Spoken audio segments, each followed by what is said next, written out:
O čia tikras Žemaitės stalas, prie kurio jinai rašė? Žemaitė prie to stalą yra rašiusi gyvendama Marijampolėje. Rašyti, aišku, pradedat, kaip žinom, tik 49 metų ir pradedat rašyti gyvendama Kelmėje, Ušnienus. Tai mes tikrai to pirmąjį stalą, kai jau tikrai būtų pirmasis stalas, mes nežinom. Prie ko rašė, gal prie stalą kažkokį, gal prie kokį šipuką, spintelės. Bet va tas stalas yra iš Marijampolės ir tikrai prie to stalą yra rašiusi. Ir dar pakaba drabužiams prisiskaitė Žemaitė, tik skara ne Žemaitės. Skaros mes jau irgi neturim. Tai va 3 baldą, katras naudojus gyvendama Marijampolėje. Nu, apie Žemaitės gyvenimą, kaip jau sakau, tikras, kad žinot. Nes jis važiavo tik į mūsų, maždaug jau kažkiek visi gal atsimenat.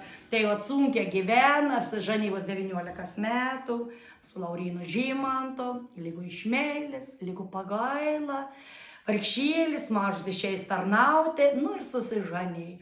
Paskui skaitom atsiminimus, knygos, raštus rašą. Įkratau kaip muselį į išrūgas. Nei laimės, nei meilės, 7 baka. Tai iš tikrųjų nerašym savo galvo, kaip žinom.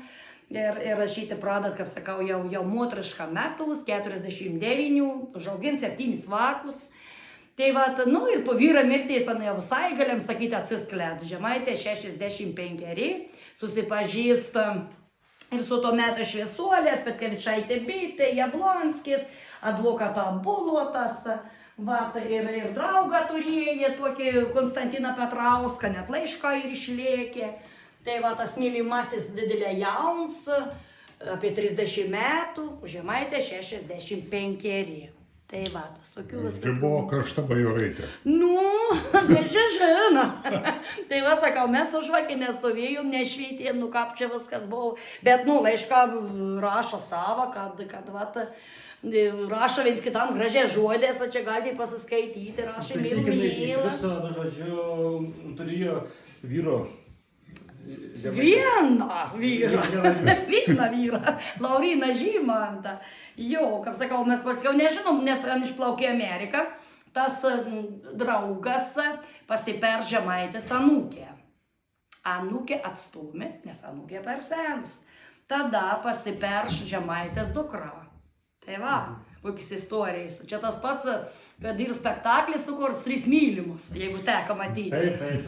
Jo, tai va, Žemaitis sužinojęs veston istoriją, kad čia pasiperš dukra, į dukrą suteka, žanytės, tai žinokitės, nu ką, nu jis supyksta. Tiesiog rašo dukra laišką, sako, ko tu galvoji dukra, taigi sako, tu esi per sena tam Konstantinų Petrausko, o patys skyrės 30 metų. Nu, tokie mūsų Žemaitė.